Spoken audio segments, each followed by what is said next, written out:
एक बार की बात है, कोल्हापुर नाम के गांव में निर्मला नाम की एक औरत रहा करती थी। उसकी गांव में पान की एक दुकान थी। उसके बनाए गए पान पूरे गांव में मशहूर थे। जो भी एक बार खाता वो बार बार आता। और निर्मला दीदी, एक पान तो लगाना। अरे वाह, तू तो बड़े दिनों बाद दिख रहा है। कहाँ गायब था? कुछ नहीं दीदी, वो बस दुकान के काम से बाहर जाना पड़ा। पर एक बात कहूँ, वहाँ सब कुछ था, लेकिन आपके जैसा पान बनाने वाला नहीं था। ये तो गांव वालों का प्यार है कि सबको मेरा पान इतना पसंद आता है। आराम से बैठकर खाओ। बहुत बहुत शुक्रिया। वाह वाह, क्या स्वाद है दीदी, आप नहीं जानती कितना इंतजार किया मैंने इस स्वाद का। इसी तरह लोग आते और निर्मला की तारीफ करते रहते। एक दिन निर्मला की दुकान के सामने प्रकाश अपनी दुकान लगा देता है, लेकिन वो देखता है कि कोई भी उसकी दुकान पर नहीं आ रहा। सब निर्मला की ही दुकान पर जा रहे हैं। लगता है इस निर्मला का कुछ करना पड़ेगा। इस तरह चलता रहा तो ये काम भी छोड़ना पड़ेगा, और मैं एक औरत से हार नहीं मान सकता। इसको तो सबक सिखाना पड़ेगा। इसके बाद प्रकाश अपने छोटे भाई मोहित को निर्मला की दुकान पर पान खाने भेजता है। एक पान बना के देना। ठीक है। मोहित ने चुपके से पान में एक कांच का टुकड़ा डाल दिया। ये खिलाती हो तुम? अरे लोगों, हाँ देखो, अभी मरते मरते बचा हूँ मैं। ये देखो भाइयों, इस पान में ये कांच का टुकड़ा।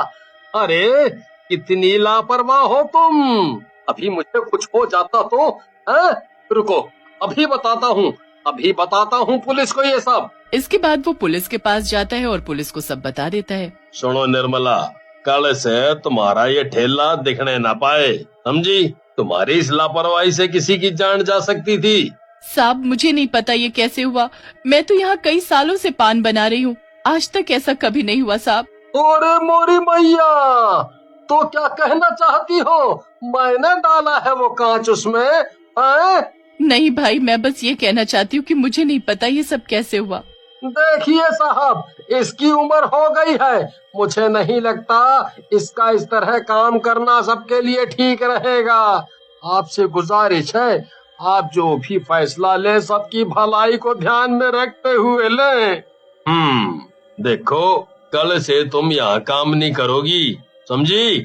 इसके बाद इंस्पेक्टर वहाँ से चले गए। निर्मला ने अपनी दुकान बंद की और घर चली गई। रास्ते भर वो बस रोए जा रही थी। घर पहुंचकर उसने हाथ मुंह धोया और लेट गई। आधी रात को जब निर्मला सो रही थी, तभी उसे अचानक दिल का दौरा पड़ा और उससे उसकी मौत हो गई। ये मेरे साथ क्या हो गया भगवान? मैंने पूरी जिंदगी ईमानदारी से काम किया, फिर मेरे साथ ये सब क्यों हुआ? मैंने हमेशा आपकी पूजा की, फिर आपने मेरे साथ ऐसा क्यों किया? इसके बाद निर्मला जोर जोर से रोने लगी। तभी अचानक से वहाँ एक तेज रोशनी चमकी।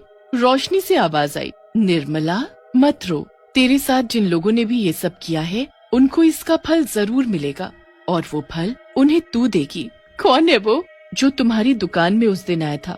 उसने ये सब तुम्हारी दुकान के सामने खुली नई दुकान के मालिक के कहने पर किया था। उन्होंने अपने मतलब के लिए मेरी जिंदगी भर की मेहनत को मिटा दिया। उन्हें इसकी सजा जरूर मिलेगी। कुछ दिनों बाद मोहित अपनी साइकिल पर बैठकर पास के गांव से आ रहा होता है। तभी उसकी साइकिल की चेन खराब हो जाती है। हे भगवान, ये भी अभी होना था। सत्यानाश हो इस चैन का। क्या करूं अब? थोड़ी देर में रात भी होने वाली है। इसके बाद मोहित साइकिल पकड़कर रास्ते पर आगे बढ़ने लगा। तभी उसे जोर जोर से हंसने की आवाज आने लगी। कौन है? हे भगवान, कहाँ फंस गया मैं? इसके बाद मोहित ने साइकिल वहीं छोड़ दी और घर के लिए भाग गया। क्या हुआ जी, भूत देख लिया क्या? नहीं, सब ठीक है, तुम जाओ खाना लगाओ, हाथ मुंह धो के आता हूँ तब तक। इसके बाद मोहित बाहर हाथ मुंह धोने लगता है, लेकिन अचानक नल से खून निकलने लगता है। मोहित जैसे ही अपने हाथ में खून देखता है, वो डर के मारे नीचे गिर जाता है और जोर जोर से चिल्लाने लगता है। उसी समय उसकी पत्नी वहाँ पहुँच जाती है। क्या हुआ जी, सब ठीक तो है? क्यों चिल्लाए आप? खून! खून? कैसा खून? कुछ भी तो नहीं है, कितना साफ पानी आ रहा है, ये देखिए। आप ऐसा करिए, अंदर चलिए और खाना खा लीजिए। आप थक गए हो, इसीलिए ऐसी बातें कर। इसके बाद वो दोनों खाना खाने लगते हैं, लेकिन जैसे ही मोहित खाने का निवाला मुंह में डालता है, खाना पान में बदल जाता है और पान में से बहुत ज्यादा कांच भी चुभे हुए होते हैं। मोहित ये सब देखकर वहीं पर बेहोश हो जाता है। इसके बाद जब मोहित को होश आता है, तो वो देखता है कि वो एक घने जंगल में है। कौन हो तुम? हैं? ये सब क्यों कर रही हो? मैंने तुम सबका क्या बिगाड़ा है? मैं बताऊं क्या बिगाड़ा है तूने? तूने मेरी जिंदगी भर की मेहनत को पल भर में मिटा दिया। सबके सामने मुझे बेइज्जत कर दिया, मेरी रोजी रोटी मुझसे छीन ली। और बताओ तूने क्या किया? आज तेरी वजह से मैं इस हालत में हूँ। तुझे इसकी कीमत चुकानी पड़ेगी। मुझे माफ कर दो, मुझे जाने दो। मैंने ये सब अपने बड़े भैया के कहने पर किया था, मेरा इसमें कोई हाथ नहीं। कोई तुझे कुछ भी कहेगा तू मान लेगा? तुझे इसकी कीमत चुकानी पड़ेगी, समझा? इसके बाद निर्मला कांच का पान बनाकर मोहित को खिला देती है। उसे खाकर मोहित की मृत्यु हो जाती है। बिरजू, अब तुम्हारी बारी। तुम्हारी वजह से मुझे मेरी जान गंवानी पड़ी, तुझे भी इसकी कीमत चुकानी पड़ेगी।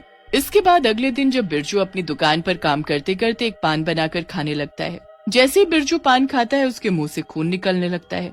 वो तुरंत ही पान को थूक देता है। वो देखता है कि पान में बहुत सारे कांच मिले हुए हैं। ऐसा कैसे हो सकता है? इतने सारे कांच इस पान में कैसे आए? मैंने तो अभी इसे अपने हाथों से बनाया था। इसके बाद बिरजू डॉक्टर के पास जाता है और डॉक्टर को सारी बात बताता है।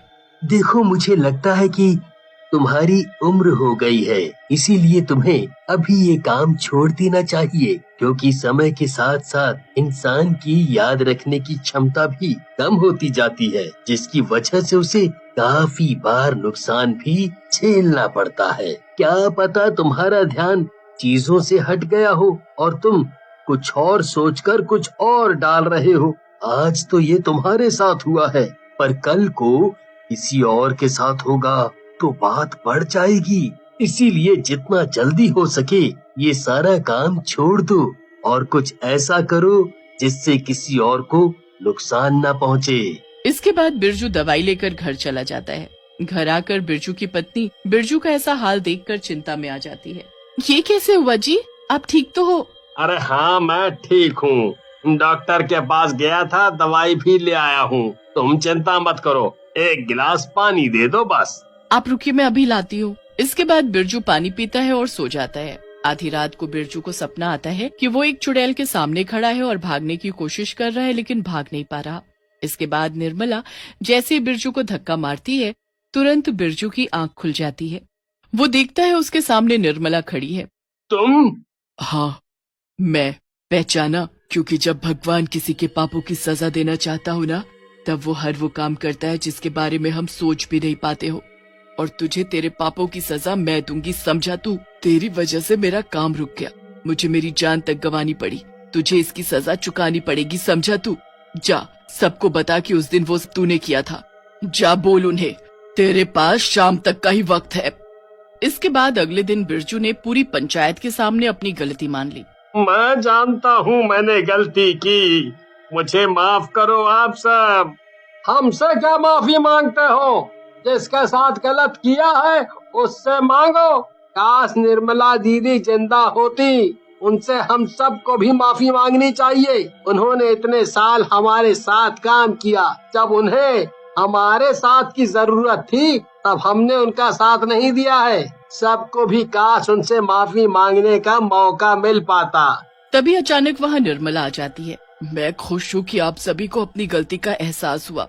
निर्मला बात ही कर रही होती है कि उसी बीच बिरजू मौका देखकर भागने की कोशिश करता है, लेकिन निर्मला बिरजू को पकड़ लेती है और उसे पान खिलाकर मार देती है। इस दिन के बाद कभी भी किसी को निर्मला दिखाई नहीं देती और निर्मला की आत्मा को मुक्ति मिल जाती है।